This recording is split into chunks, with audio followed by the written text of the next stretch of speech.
উফ, কি গা হাত পা ব্যথা করছে রে বাবা। গত দুদিন ধরে রাজ্যের গারদখানার বাইরেই তো কেটেছে, বিরাম বিশ্রাম তো পাইনি। মন্ত্রী মশাই আর শ্যালক বাবু যা করে বেরিয়েছে, ছি ছি ছি ছি ছি ছি। আমার ছেলেটা গারদে, ওরে আমার বাছা রে, তোকে ছাড়া যে আমি থাকতে পারছি না রে। মা, এভাবে কাঁদবেন না। আমার গা হাত পাটা ব্যথা করছে, একটু হাত পা টিপে দিন না, এবার একটু শোবো। আমি আমি গা হাত পা টিপে দিচ্ছি, দাঁড়াও দাঁড়াও দাঁড়াও। এবারে তো কিছু একটা করো। বাবা জীবন, আমার ছেলেটাকে একটু বার করে আনো বাবা। মা, একটু আস্তে দলাই মালাই করুন। হ্যাঁ, অত ছাড়া ছেলেটাকে বার করে আনলেই এই গা হাত পা টেপানোর শোধ তুলবো। অনেক জ্বালিয়েছে এতদিন, সুযোগ যখন পেয়েছি সেবার তো নেবই।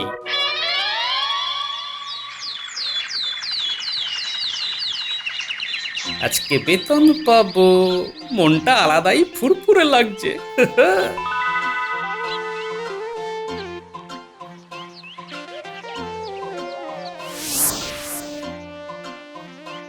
বলছিলাম কি মহারাজ, আজ নিয়ে তো 3 দিন হয়ে গেল।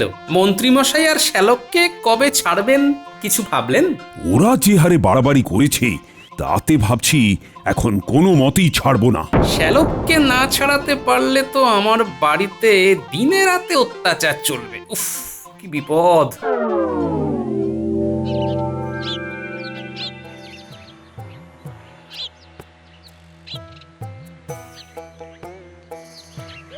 আজ কেউ ছাড়াতে পারলে না?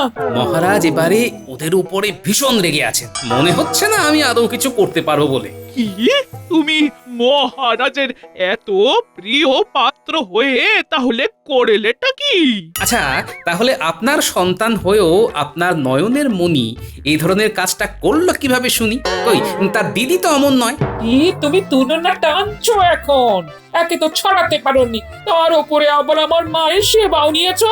তাই দেখো, আচ্ছা মুশকিল হলো তো।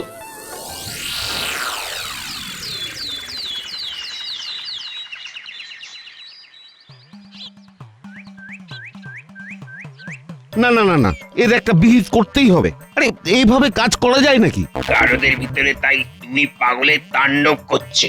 হত ছাড়াদের মারা যায় নাকি এভাবে? যা বলেছিস, মহারাজকে আজ বলতেই হবে। কি ব্যাপার হে? কিছু সমস্যা হয়েছে নাকি? তোমরা সবাই এত উত্তেজিত কেন? হ্যাঁ, আর বলবেন না, রীতিমতো প্রাণের ভয় ধরে গেছে। সে কি, কেন, কি হয়েছে?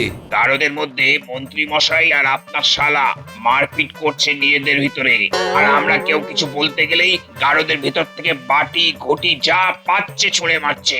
এই সুযোগটাকে কাজে লাগাতে হবে। যত সব পাগল জুটেছে। দেখো, প্রাণ সংশয় নিয়ে কিন্তু কাজ করা যায় না। তাই ওরা গারদের মধ্যে আবার যদি কিছু করে তাহলে শেষবারের মতো তোমরা চোখ রাঙাবে। রাঙিয়েও কিছু হয়নি, অনেক ধমকেছি। আচ্ছা আচ্ছা, তাহলে মহারাজকে গিয়ে বলো যে ওদের ধরে পাহারা দেওয়াতে গেলে হয় উনি তোমাদের বেতন বাড়াক, আর না হলে ছেড়ে দিক। ঠিক ঠিক ঠিক, আমরা আজই বলবো। মন বলছে আজ মন্ত্রী আর শালাবাবু ছাড়া পাবেই পাবে, কারণ মহারাজ ওদেরকে পাহারা দেওয়ার জন্যে পেয়াদাদের বেতন বাড়াবেন না।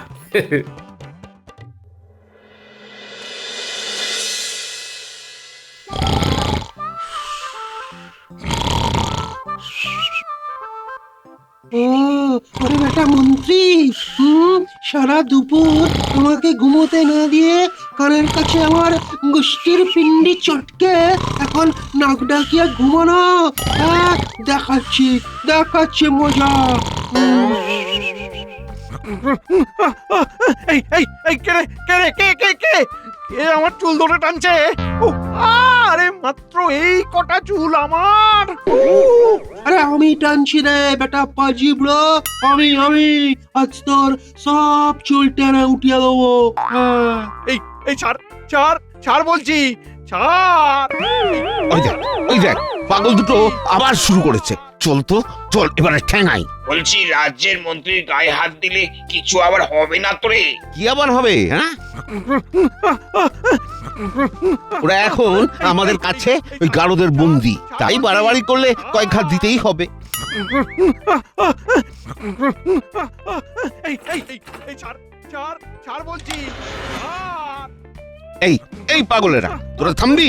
না, দেব লাঠির বাড়ি। এই মুখ সামলে কথা বল, মান সম্মান দে, মান সম্মান, তাহলে কাজ ছাড়িয়ে দেবো। হ্যাঁ, আর কিছু করার নেই, এবার দেব লাঠির ঘা। কি? হ্যাঁ, রাজ্যের মন্ত্রীর গায়ে লাঠির আঘাত করতে আসা? হ্যাঁ, ই, এত বড় সাহস!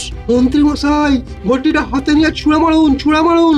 আমি থালাটা ছুটছি, মারুন মারুন। আরে দূর বাবা, মারুন না।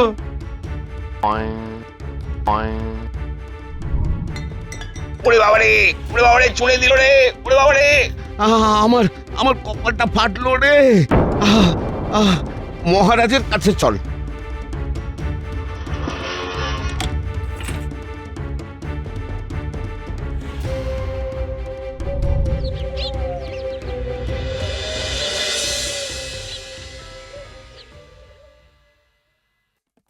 মহারাজ মহারাজ মহারাজ, মহারাজ বাঁচান আমাদের। এ কি তোমাদের কি হয়েছে? কেউ কি আঘাত করেছে নাকি? আমরা আর এইভাবে পাহারা দিতে পারবো না মহারাজ। এতদিন তাও প্রাণের ঝুঁকি নিয়ে পাহারা দিয়েছি, কিন্তু আজ সব সীমা পেরিয়ে গেছে। এভাবে সত্যি পারা যায় না। কোনো পেয়াদাই আর পাহারা দেবে না। আমি তো সংশয় প্রকাশ করেইছিলাম, যারা শুধরানোর নয় তাদেরকে গারদে রাখা আর বাড়িতে রাখা দুটোই সমান। কি করা যায় গোপাল? আর বাকিরাও বলো। প্রথমেই আমি মহারাজ এবং দুই পেয়াদা ভাইয়ের কাছে আমার শ্যালকের এমন অসভ্যতামির জন্য ক্ষমা চাইছি, আর তার সাথে এও জানাচ্ছি যে ওরা পাল্টানোর নয়। আপনি ওদের ছেড়ে দিন মহারাজ। ছেড়ে দিন, ছেড়ে দিন। বেশ।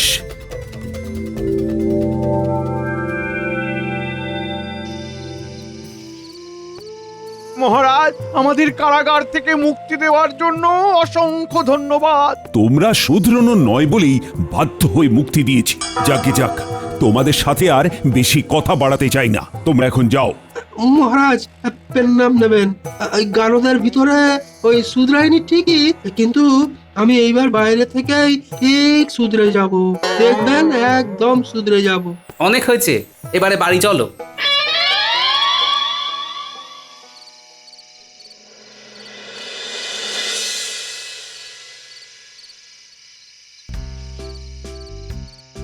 ও বাবা মানিক আমার, তুই ফিরে এসেছিস বাবা। এতে যে আমি কি খুশি হয়েছি তা তোকে কি বলবো। এদের সব কটাকে না কেমন জব্দ করি, ওই বিশেষ করে ওই মহারাজ আর ওই গোপাল বেটাকে। হ্যাঁ, তুমি তুমি শুধু দেখতে থাকো। হ্যাঁ, কি করবি বাবা? আরে আপাতত কালকে একটা চিঠি লিখে দিয়ে একেবারে ওই যাকে বলে ভরং করে নিজেকে শুদ্ধ করে তীর্থে যাচ্ছি বলে বেরিয়ে যাব মা।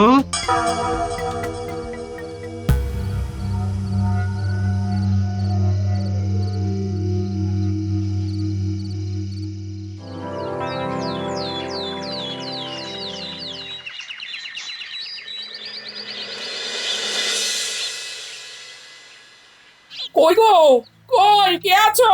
এদিকে এসো, দেখে যাও কি হয়েছে।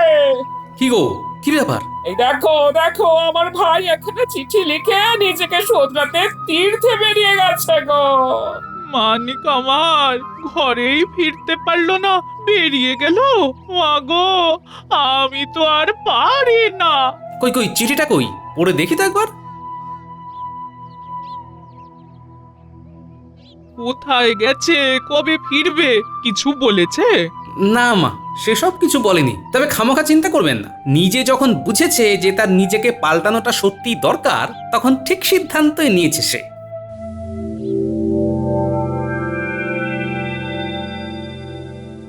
ওমা, বলি তুমি কি আমার নীল শাড়িটা তুলে রেখেছো? ভাবলাম নীল শাড়িটা পরেই ফুটিদের বাড়ি যাব। না মা, আমি তো তোমার নীল শাড়ি তুলে রাখিনি। সেই কবে বিধবা হয়েছি, রঙিন শাড়ি কি পরি বাবা?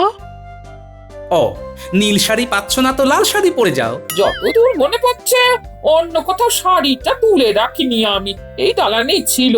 যাক যাক, তারা আছে, এখন যাই। কি জানে বাবা, চোর টোর নিয়ে গেছে কিনা।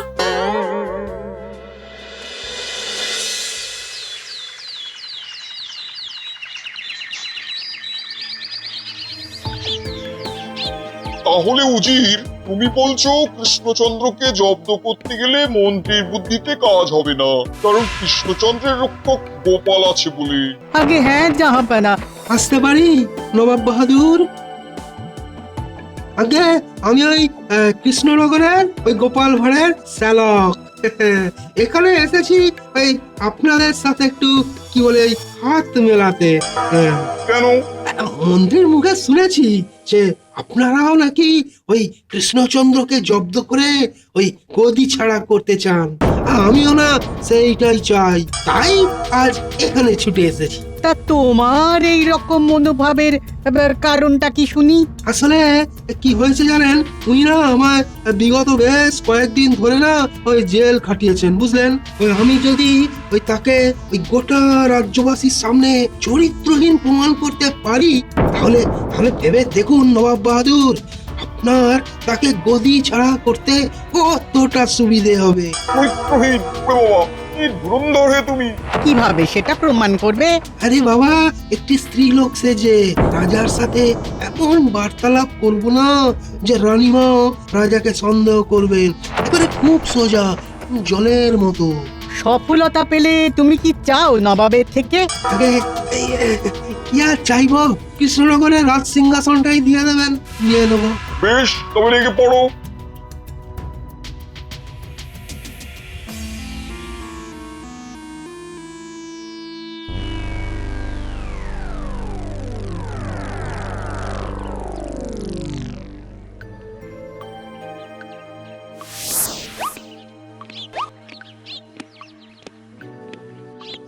মহারাজ দেখছি একাই ঘুরছে, তার মানে রানী এখনো আসেননি।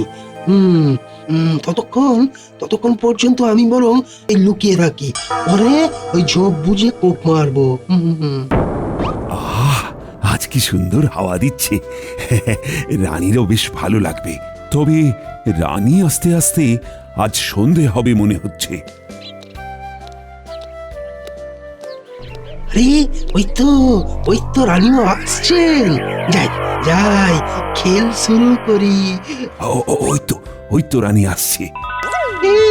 এই তো তুমি। আমি সেই কবে থেকে তোমার সাথে দেখা করব বলে অপেক্ষা করে আছি। এই আপনি কে এখানে ঢুকলেন কি করে? ও মা, চিনতে পারছো না আমায়? আমি তো তোমার একমাত্র কমলা। কি সর্বনাশ! কোন কমলা?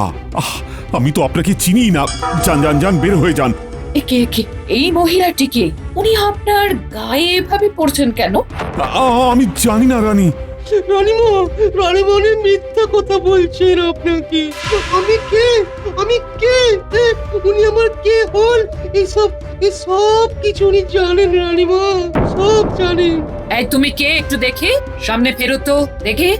না, আমি শুধু মহারাজকেই আমার মুখ দেখাই, অন্য কাউকে না। কি সর্বনাশ! মুখ ফেরাবি না মানে? আমি তোমার মুখ দেখেই ছাড়বো, দেখে। না না,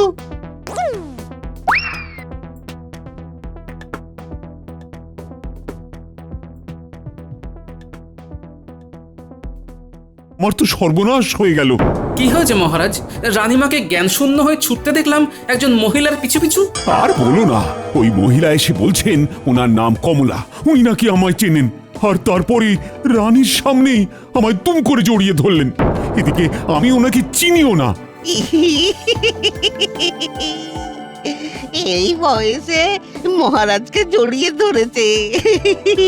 মহারাজের কি ওই বুড়ো বয়সে ভীমরতি হলো নাকি? এই ভোলা, চুপ কর তো। গোপাল তুমি আমায় বাঁচাও। এখন চুপ করে আছে ঠিকই, কিন্তু প্রাসাদ থেকে বেরিয়েই গ্রামে রটিয়ে দেব রাজার নতুন রানীর কথা।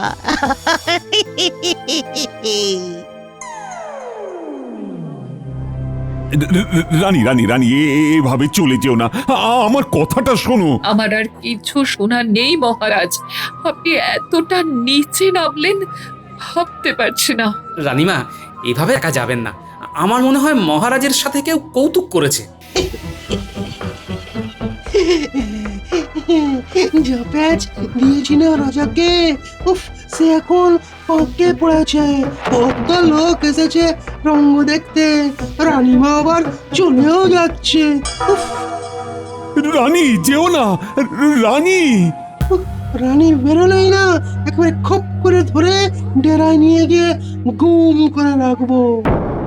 কি হবে বলো তো গোপাল, রানী তো চলে গেল। সারা রাজ্য ভাবলো আমি চরিত্রহীন রাজা। আমাকে বাঁচাও গোপাল, বাঁচাও। মহারাজ, আমি যথাসম্ভব চেষ্টা করব সবার সামনে আপনাকে সৎ চরিত্রবান প্রমাণ করতে। আমি নিজে রানীমাকে বোঝাবো।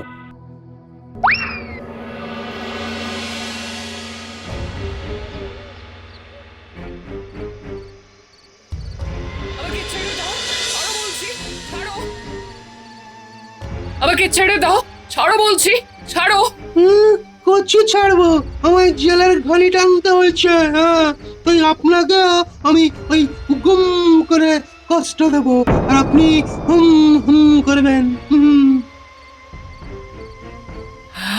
ওরে বেটা শয়তান, তুই মেয়ে সেজে আমার মনে সন্দেহ ধরিয়ে মহারাজকে সবার সামনে চরিত্রহীন বানালি। ছি, মহারাজ তোকে ক্ষমা করবেন না। উল্টোটা আমি মহারাজকে ক্ষমা করব না। আরো কি কি হয় শুধু শুধু দেখতে থাকুন, বুঝলেন রানীমা? শুধু দেখতে থাকুন।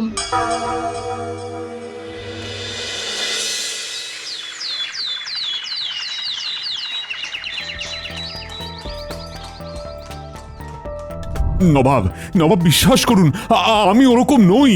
রাজ্যের সব লোক জেনে গেছে তুমি কিরকম। তাছাড়া ওই গ্রামের ময়েরা নিজে মহিলাটিকে দেখেছে। আগে নবাব বাহাদুর, কোথাও একটা ভুল হচ্ছে। বেশ, আমার যদি ভুল হয় তাহলে কৃষ্ণচন্দ্র আজ বিকেলের মধ্যে নিজেকে চরিত্রবান প্রমাণ করুক। কি আছে? আর না পারলে গদি থেকে সরে যেতে হবে। এই রাজ্যের রাজা নবাব তখন অন্য একজনকে ঠিক করবেন। আমাকে বুঝি? পাগল নাকি? এখন আসছি।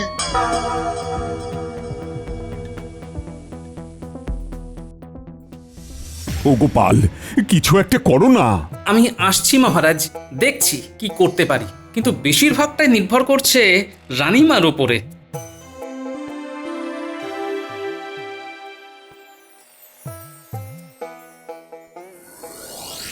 আজকে কতটা দারুণ ছিল বল? হ্যাঁ, কিন্তু কিরে, কি হলো? অমন বমকে গেলি কেন? ন্যাপলা, ওই দেখ দিদা তাও আবার উজির নবাবের সাথে কি করছে কে জানে। তার থেকে চল দাদুর বাড়ি যাই। রানীমা তো বাপের বাড়িতেও নেই, কোথায় গেলেন তবে? ওই তো দাদু আসছে, ওই দেখ গুলটে।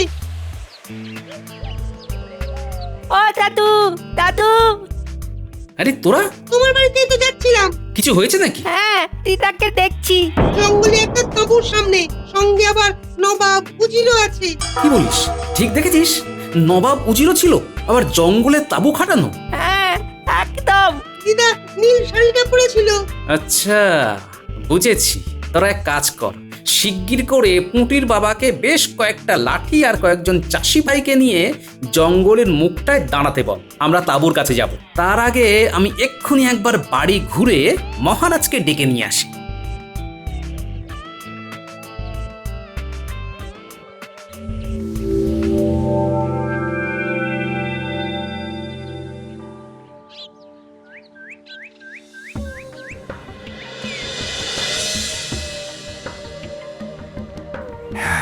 তুমি ঠিক বলেছ গোপাল, রানীকে ওরা গুম করেছে। একদম ঠিক বলছি, তাঁবুতে ঢুকলেই বুঝবেন এতে নবাবের হাত আছে। হ্যাঁ, পুরো ঘটনাটায় এবার তাঁবুতে ঢুকবো। সকলে প্রস্তুত তো? ছি, নবাব বাহাদুর, আপনি এমনটা করতে পারলেন? স্বার্থ সিদ্ধি করতে হবে তো ছাড়া যাবে না। হ্যাঁ সত্যি, একদম যাবে না। ছাড়া যাবে না, একদম না। কিন্তু ছাড়তে তো হবেই রানীমাকে নবাব বাহাদুর। ছি নবাব, ছি। কে? গোপাল? কৃষ্ণচন্দ্র? মহারাজ, আমায় রক্ষা করুন মহারাজ। ধন্যবাদ গোপাল, ভাগ্যিস তুমি ছিলে, না হলে কি যে হতো। আর তোমার শ্যালককে দেখো, মেয়ে সেজে সে কি বাজে কাজটাই না করলো। শুধু কি ও, বুঝিল জড়িত। এদের সবাইকে আজ গ্রেপ্তার করো। সকল গ্রামবাসীদের সামনে আজ সব প্রকাশ্যে আসবে। তোমার মেয়ে সাজা বার করছি পাছাধন, চলো এবারে আমার গারদে গিয়ে নিজেকে শুদ্ধ করবে।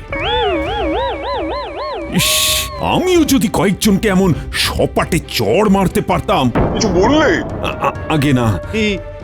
এই প্রথম মনে হয় আমি কোনো অন্যায় করিনি, সম্পূর্ণ নির্দোষ।